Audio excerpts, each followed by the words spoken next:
Press the bell icon on YouTube and don't miss another update.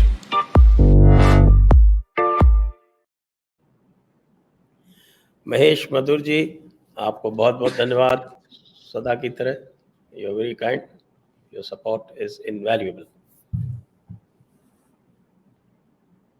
Kumar Ambuj, thank you for making us intellectual warrior. Oh, great.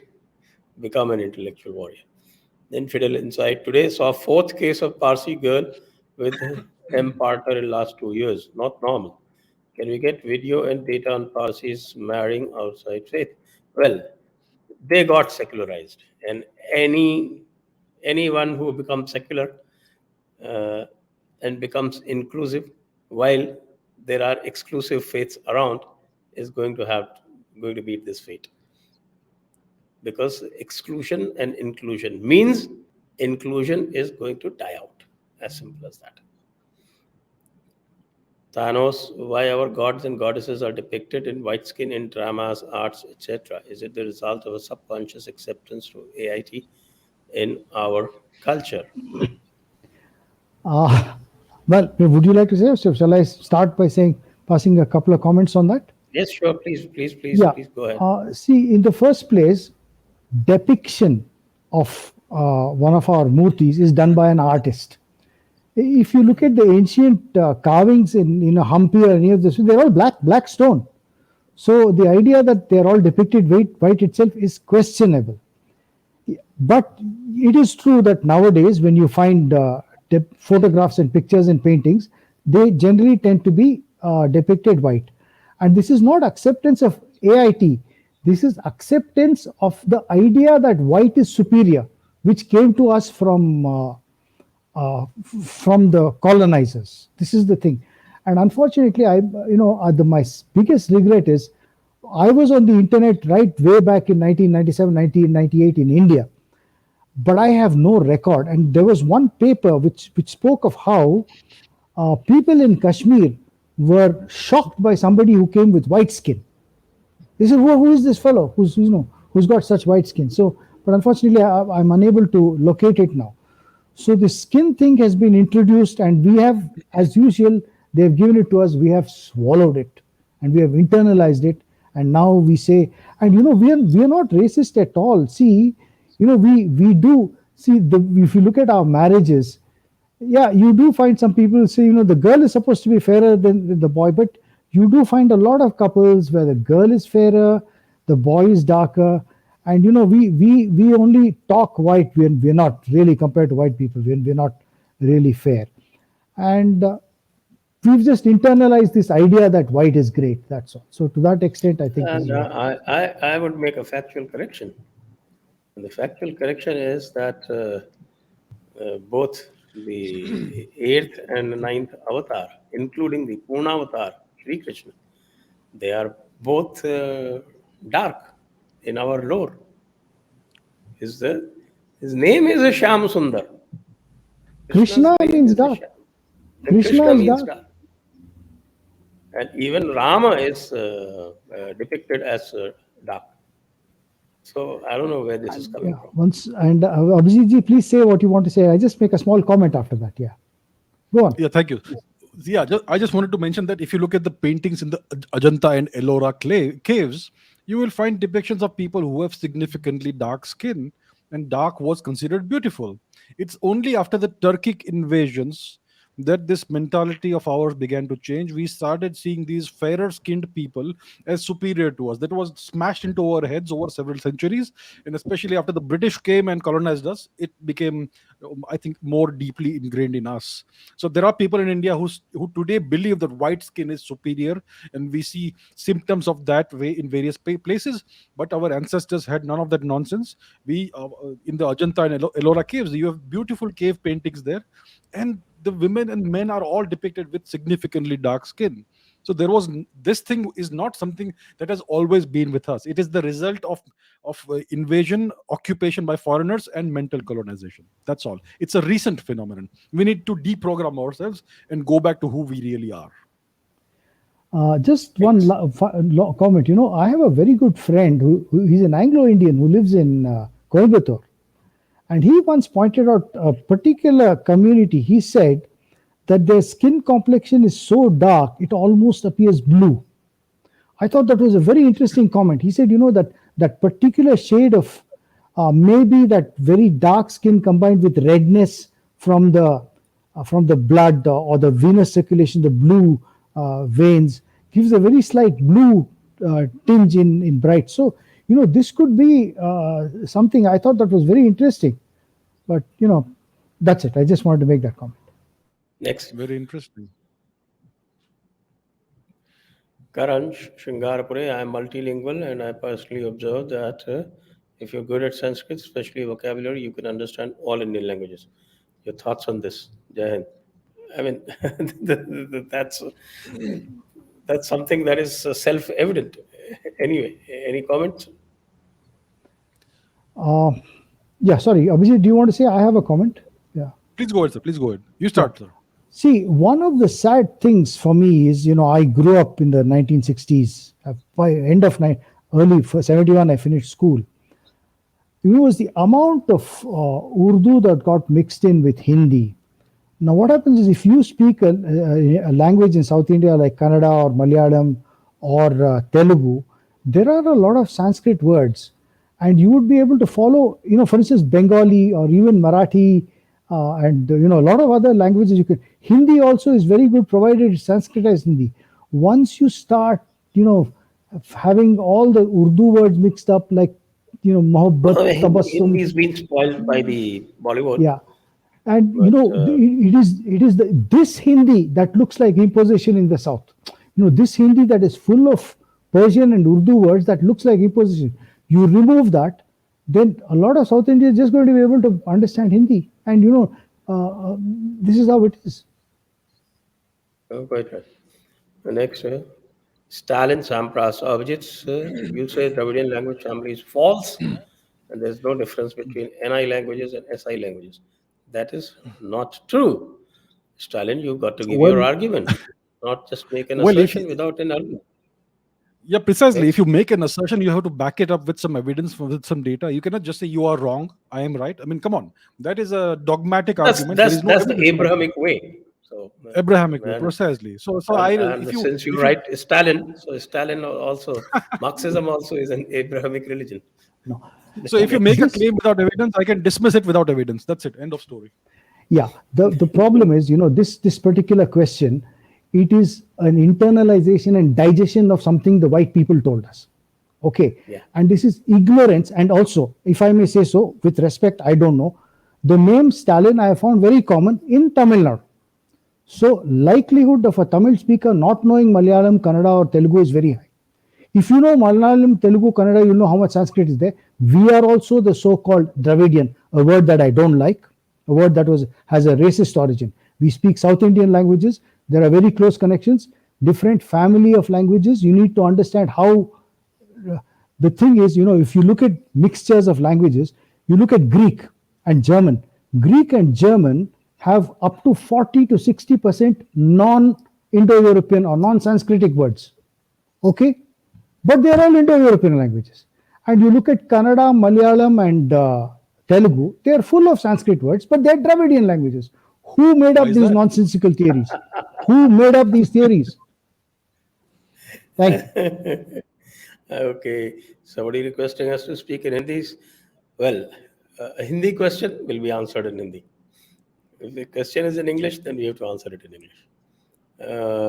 The old school project, Pranam Guruji, अब लगता है सनातन true history school books में अब आ जानी चाहिए. Government और society की तरफ से हिस्ट्री बुक्स में क्या चेंज आ रहा है इस new education policy? Your views Guruji.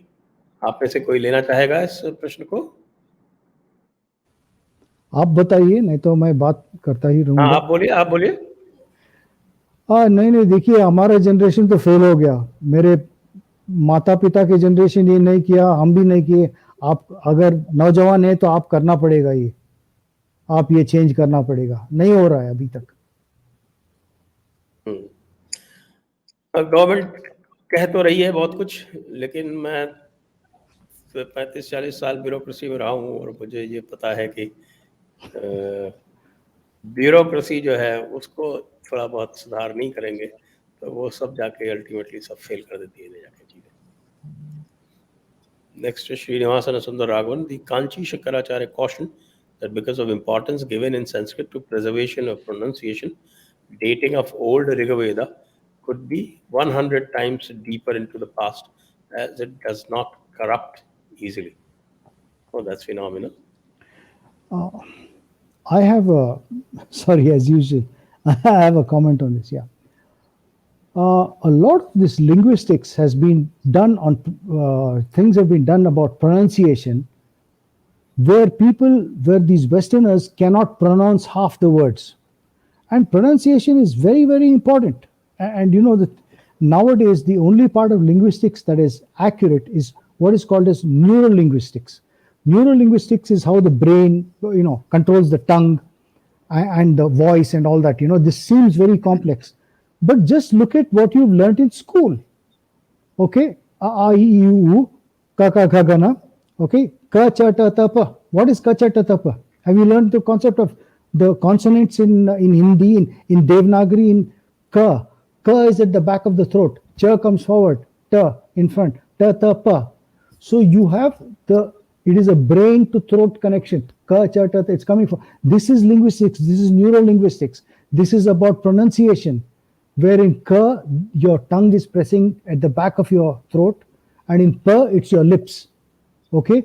So and A is none of these things, none of this lips and tongue and all that. A, E, it's vowels. This is basic fundamental classical neurolinguistics was there. Europeans saw this. This is what they realized was very advanced. And they said, ye काले लोग इसको नहीं रख सकते, हम ले लेंगे इसको. This is what they did. Yes. This is what they did. Okay, next.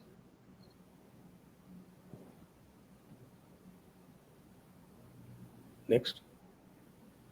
Ravi Rawat. When Lord Parashurama killed the Kshatriyas, they left India and settled in Europe. They are descendants of Yayati. Yavana was the son of Vai Srimad Bhagavatam. So that's a novel theory. I haven't heard of it. Any of you? Pass. Okay. The lazy Indian channel says uninstall Hotstar app as Captain Kohli is woke. Good job. I am not woke, and I am also watching. So for the sake of non-woke people, you could reinstall it. Next, Sid Patankar. Some AMT propagandists claim that megalithic structures in Karnataka, Kerala, and Tamil Nadu prove that Dravidian folk religion was different than Vedic culture. I have something to say again. Abhijit ji, you want to say? Go ahead. Yes. No, sir, go ahead, please. Go Okay. Yeah. See, I have a book. This one of the things that got me interested in this Aryan theory was a book that belongs to my grandfather. And this has this passage that says that the Aryans had this ethereal god and they saw these Dravidians with these, with Shiva and their polytheistic things, and they created a caste system. So, it's complete nonsense. It's rubbish. Nothing. This is all. See, anyway, this we'll go on to a completely different discussion. If you ask me what has kept India together, it is Sanatana culture. It is the culture of not asking which god you're worshipping, but accepting that all gods are part of, and I'm not saying part of one bearded man sitting in heaven. It's what shall I say? It's Ishvara or Brahman. That is our God, the ultimate truth, which is what we search for inside. But anyway, I'm becoming philosophical. So this stuff is some, propagandists can claim what they like. Ultimately, the philosophy is needed because people do not understand the difference between monism and monotheism. And one more point. They do not understand that there is a framework of experiential framework and the other is an intellectual framework. Because of these differences in framework, these difficulties arise. The question asks, Dravidian folk religion. What is Dravidian? What is Dravidian? Try and ask what is Dravidian first. Where did it come from? Don't swallow these things just like that. Yeah, I would like to say that what is the connection between megalithic culture structures and the so-called Dravidian folk religion? How is the connection made?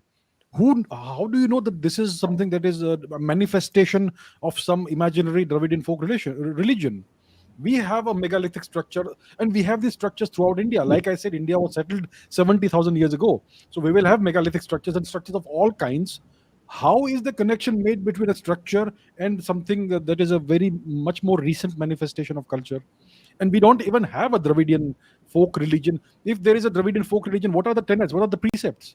This is all nonsense. I don't know on what basis and by what leaps of logic these people make the connections. It's utter nonsense, and we need to dismiss this nonsense for the nonsense that it is. That's all. I have one more Nick. point to make based on archaeology and what is known. Look up Iron Age. Till recently, Iron Age was declared as around 1000 BCE. Actually, Iron Age proof in India goes back as far as 1800 BCE. It is said that basically South India skipped the Bronze Age. South India entered that Iron Age directly. Now, the big difference between iron and copper and bronze is that you can cut trees, but you cannot cut trees with copper, bronze, but you cannot cut rock. You cannot make rock carvings. So the megalithic part started with early iron culture in South India. This is more like not this religion business and all that business. That's all. Okay, next.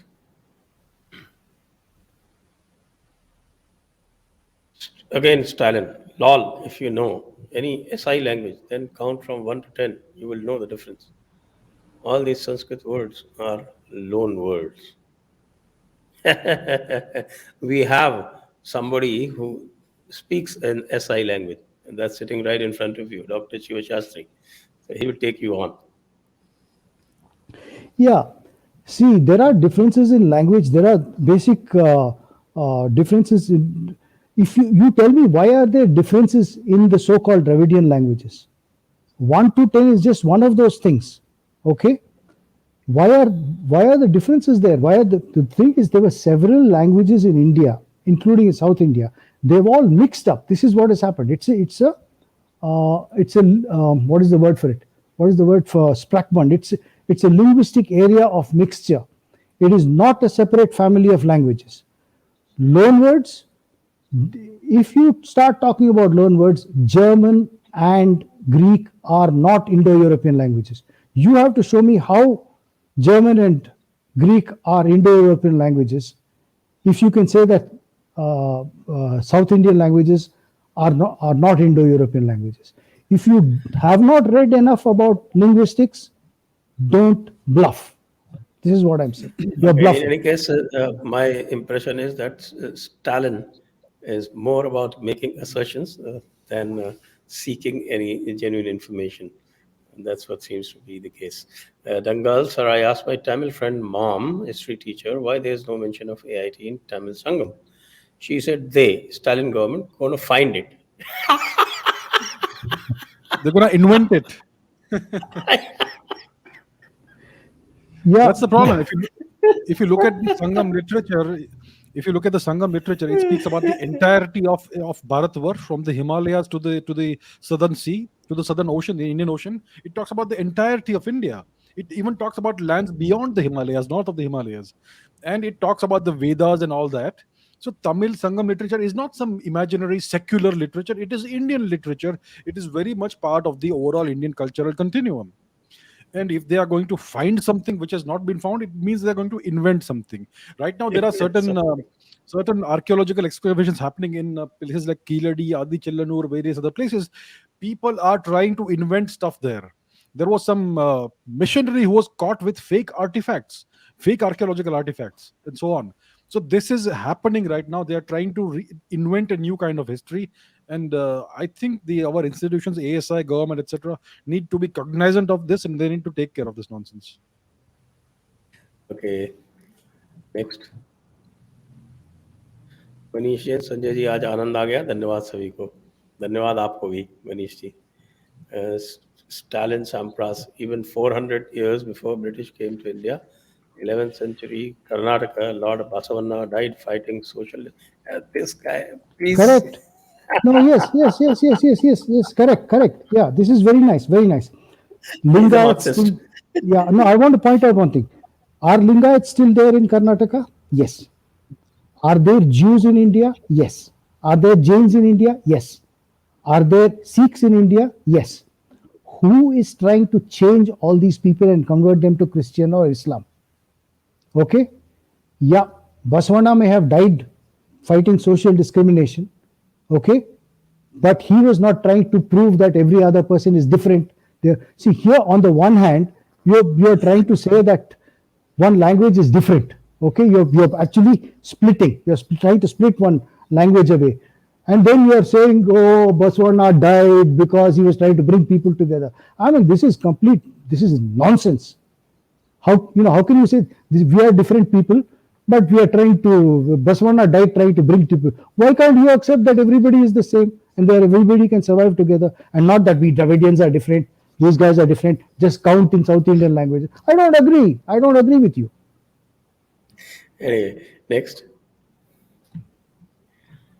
Devanshu Sehgal, Sanatan is the most open-minded and progressive. Oh, absolutely. Next. Gauri Dani, had Aryan invasion theory been true, all Dravidians would be in the Dravidian reservations and so-called Dravidian languages, songs, music would be in museums. Yeah, that is actually true. I mean, if you look at if like they claim nowadays that the Yamnaya are the ones who invaded India and they are the Aryan invaders. We know what the Yamnaya did to Europe. They wiped out the entire male population of most parts of Europe. Had they come to India, the Dravidians would be in the Dravidian reservations, the way the American Indians are now confined to reservations, and their languages are in museums. Yeah, absolutely right. Extremely good point. If there was really an invasion, that's what would have happened to the so-called Dravidians. So this proves that there was no such invasion. Okay, next. Sanatana, yeah, so just one point can I make? Sorry, is it getting late? Yes, Sanatana sure. philosophy says that, you know, all was one, everything was one. There was no light, there was no dark. Okay, there was no, this was the origin. That Black is it. doesn't, black did Nasadi not Yusuf. come, yeah, black did not come till white came. You see, this whole business of Aryan white and black Dravidian is cooked up. So if there are no Aryans, there are no Dravidians. Please stop using the word. Please stop using this word Dravidian. I request you. Start saying South Indian languages. Dravidian is a Okay. racist word. Infidel Inside, if Tamil is 6,000 years old language and Valmiki wrote Ramayana when it happened 12,000 years ago in Sanskrit, how can Tamil be oldest language? I just explained that, that intermixing concept has been explained already. See, there Akash is Kumar no. Panikar. Keep up the good work, Sanjay ji. Thank you, Abhijit ji and Shivji, for such valuable and priceless discussion. A lot to learn. Thank you. Kuldeep Jangir, lots of love. Abhijit Chavra, sir. Thank you, sir. Thank you. Next. Next, please.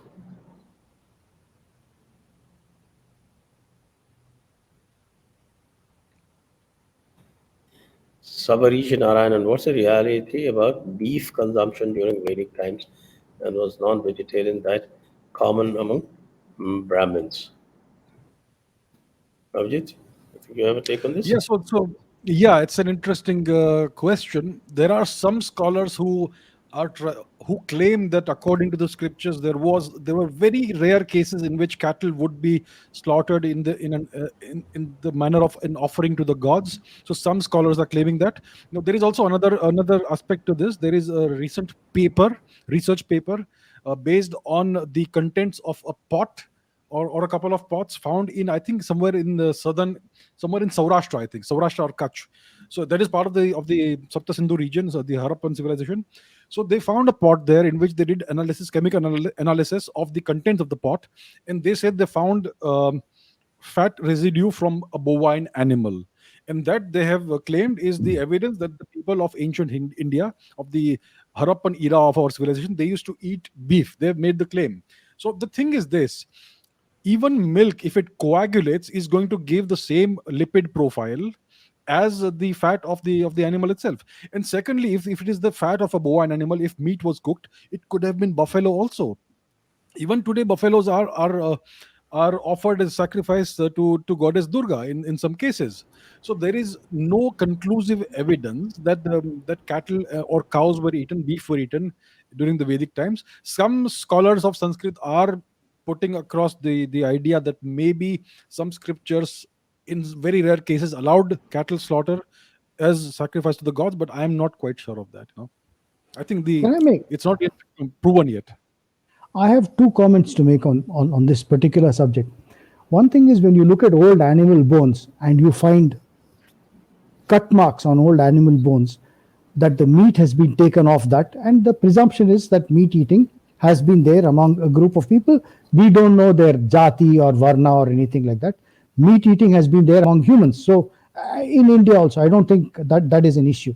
The other thing is, look, every human being now, if you're born a man, you can just go around assaulting every woman because it is your biological need or whatever it is. If you're a young man, you see, social norms and social rules are made by human beings. And if beef eating or if eating of or killing of animals or killing of people had been there, these rules were brought in by Sanatana culture for a particular purpose. So the argument that they were beef eaters, they were not beef eaters is pointless, completely pointless. Humans may have been eating meat in the past, but the culture, the superior culture, made them decide that certain things should not be done. So I can't see what the big argument is about, because it is development, it's civilization that made us this way. And it's not that nobody ever ate any meat in the past. People may have eaten, they may have been somebody. Okay, let's move on. If there is a question which we have already answered, then I would request that I will just say that and we move on, because you've got a lot of questions. It will take a lot of time. People Sorry, go, yeah. ये ध्रुवराठी का क्या scene है? हमारे is he an Aryan invader? If not, then I am not interested in him. He roasting No करो comment. थोड़ी sir, आपको बकवास करता रहता है. Okay, not a question for this session. He's earning a lot Next. of money from YouTube. That he's earning money. So Next. Akshay Bora, what is the church-state controversy? Is secularism a justified term in India's Dharma Mazhab scenario? Sir, not the discussion for today. I'm sorry, yes. Akshay. That'll take a lot of time. It's a specialized subject. It needs a whole episode for that. Vinay Bhati, how can we influence government to change the history narrative in Indian textbook? By applying pressure, continuously writing about it on social media, sending emails to as many people you can influence, as many members of parliament, as many politicians. That's the way to do it. Apply pressure, keep applying pressure. Deepak Singh. Sanjay sir ji नमस्ते. जब भी हमारे सनातनी वैदिक संस्कृति को बचाने के लिए युद्ध हो, हम जैसे कट्टर हिंदू योद्धाओं को भी आमंत्रण दें. तलवार रेडी है. जय Shri Ram. Very good. Next. Infidel Insight. Leftists like Haris Sultan ask if less Parsi population is due to persecution by Hindu majority. They can ask any damn thing. I haven't heard a Parsi saying so ever. So who's Haris Sultan? Read my book. He is an India baiter. That's all. He doesn't even want to. This guy is an ex-Muslim Pakistani who masquerades under the ex-Muslim banner and tries to run down Hinduism. Talks more about Hinduism than he talks about Islam. The Parsi question is answered in my book. Do read my book. Yes. Aritra Vishwas, how can we make what we discuss in books and point out bigotry? Sorry, I don't understand the question. All the books are doing that, I think. Yeah, I think you need to follow Jaipur Dialogues and Abhijit's channel or Dr. Shiv Shastri's channel a little more. Dr. Stephen Ajib, implement 3-language formula, declare Sanskrit as national language. I am all for it, except in Tamil Nadu, because it is believed that Tamil was given by Bhagwan Shiv. Okay. And Sanskrit was not given by Bhagwan Shiv. fair enough. Rajiv Ranjan, what is the probability of deciphering Harappan script? Yeah, interesting question. Which organization is working on this aspect? I'm not sure anybody is working seriously on this because this needs a concerted effort.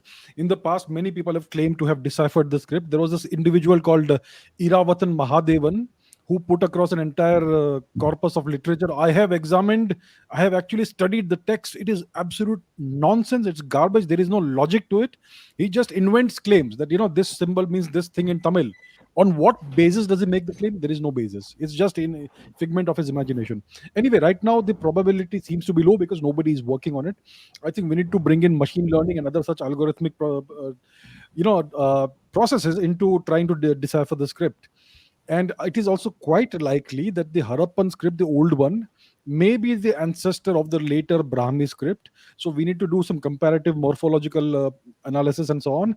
But somebody needs to do it. You need institutional support for this. And currently nothing is being done, which is very disappointing. But I think there is a Dr. Subhash Kak has some very good paper on this. Dr. Subhash Kak pointed out the similarities between some Harappan symbols and later Brahmi textual symbols. So yes, Dr. Kak has done significantly good work on this. So we need to take it forward. That's what needs to happen. Bimal Trivedi, our own Jaipur Dialogues man, Bimal Trivedi is the expert in some of these things. Not Harappan, but Brahmi and origins. Okay. Next, Ravi Rawat, Srimad Bhagavatam will help you further in research. Thank you, Ravi, for the suggestion. Next.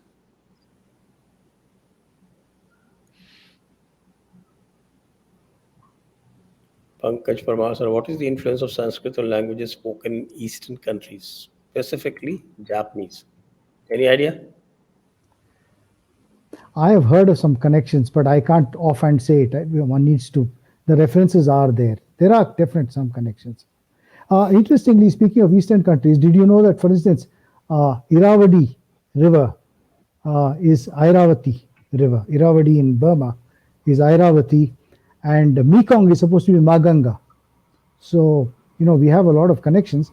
Japanese there is, but I'm little out of syllabus for me. Okay, Vibhuti Chandra, please invite Dr. Vishwa Adluri and Dr. Joydeep Bagchi to Jaipur Dialogues. Well, let me try. Dangal sir, जब भी कीड़ारी या उसके आसपास की कोई खोज मिलती है, उसके अगले दिन ही बड़े बड़े वेस्टर्न मीडिया हाउस से AIT वाली थ्योरी से जोड़ते हैं। और सर सिनौली पर कोई कवरेज नहीं। मेरी तमिल प्रेमिका को इसका नहीं पता।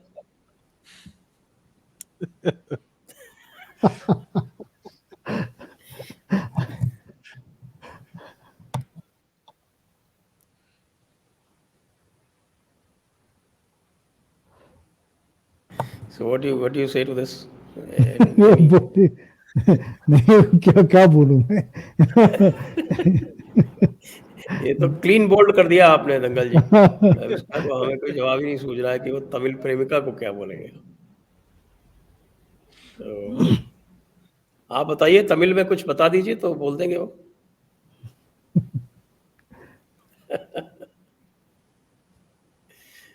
चलिए, ये तो क्लीन बोल्ड हो गए सब लोग।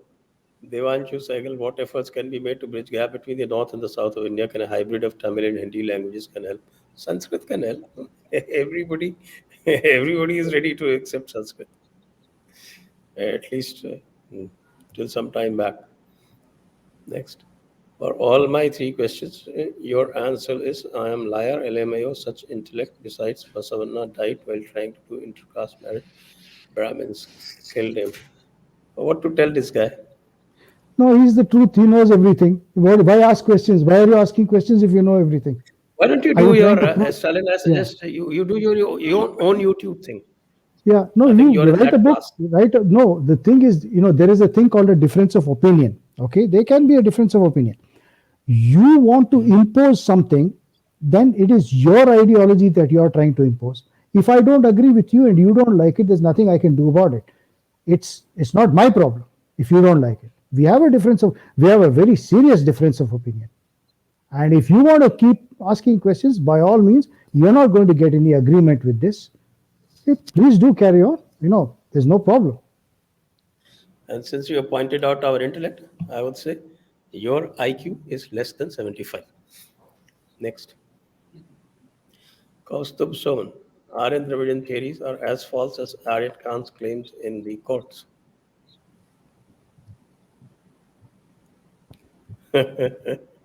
Okay, next. बेटे का नाम आर्यन रखकर शाहरुख खान या तो कुफरिया गए इस्लाम के अनुसार, कह रहे हैं अब इस्तिंजा करना पड़ेगा। नहीं नहीं भाई, ये तो उसको इन्वेडर बना रहे थे, और शुरू में कहा था ना, he can invade girls and all that. Faridani, namaste sir, can language be used for dating and serve as sufficient evidence? Sanskrit itself is so vast that dating Sanskrit literature can debunk this theory. Languages can, yeah, sorry, languages can only be used for dating if they are written on tablets or something, and there is a little some carbon thing, carbon dated. That's one way of dating language. Another is by astronomical events, and third thing is by geological, and for instance, references to Saraswati River flowing is in Rig Veda is a very clear evidence that it is before 2500 BC. So language can be used as evidence for dating, provided you're willing to look at the language and not say that this is correct, that is wrong. See, Arya is there, but not Saraswati. If you start saying that sort of nonsense, then nothing works. Dr. Kishore Kumar is Maharashtra, South Indian state geographically, and would like to learn from the panel what makes Aryan invasion theory still persist in the mind of people, in spite it proved to be fake since minimum a decade. Abhijit? Yeah, so Maharashtra clearly is part of the southern Indian peninsular region. So yes, geographically it is part of southern India, but linguistically, etc., it is part of the so-called northern Indian cultural or linguistic continuum. That's according to the standard establishment view. Now, what about the Aryan invasion theory? What makes it still persist in the minds of people? It is simply continuous brainwashing, indoctrination. From the moment you step into the school when you're 3 to 5 years old until the moment you are thrown out as a processed product, they are going to bombard your mind with this continuous propaganda, this broadcast of the 19th century colonial views of the Aryan invasion theory. And the media does that, the bureaucracy, the entire government system, everything, the entire establishment of India is very much pro-Aryan invasion. If you look at the pronouncements of the judiciary, the Supreme Court, they refer to the Aryan invasion theory, the claims of India, the theory of India, and so on. So the entire environment is very much pro-Aryan invasion theory, and therefore it is very hard for people to understand what the truth is. They are simply bombarded continuously with these claims, and the education system makes it impossible for it destroys the ability to think independently. It prevents you from asking questions and so on, so you become sheepish and you get indoctrinated, and that's what you believe throughout your life, unless you are a strong-willed person and you're able to reprogram yourself. Okay, so my teacher in the 10th grade failed me in all unit tests in social studies history subject because I ridiculed some of the claims relating to AIT. However, I ended up with 90% in state board exam because I wrote the BS they want when it counts. And we all do that. I also wrote Romila Thapar in the UPSC exams. Krishna Sundar sir, I can speak and understand 5 Indian languages because most of the words are derived from Sanskrit and culturally. I never felt alienated whenever I travel to any part of Hindu majority places in India. AIT is absolute commie garbage. I think we can all agree to this. Absolutely. Thank you for agreeing with our stand. Harsh Zaveri, I would like to ask Abhijit sir, when is the next genetics paper by Dr. Neeraj Rai related to Aryan invasion come out? And what does it focus on specifically?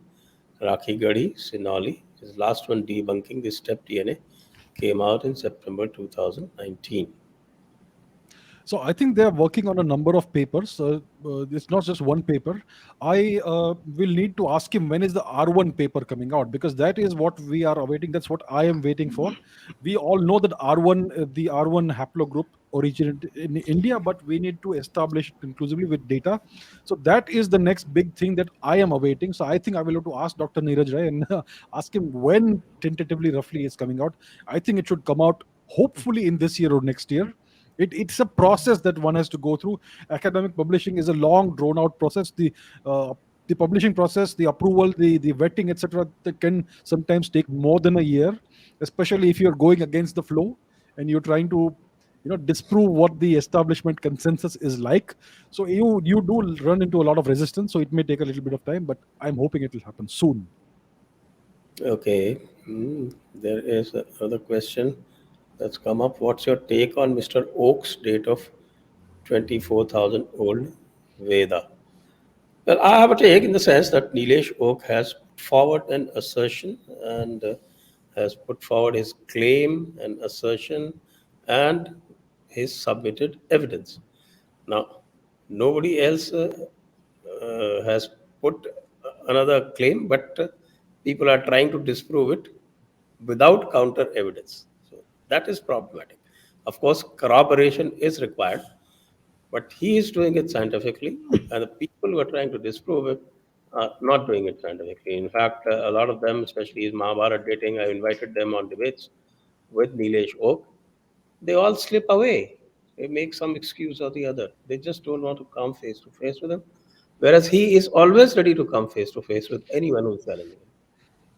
So people who want to disprove him, they prove him. Of course, his theory firmly proved when there is more corroboration.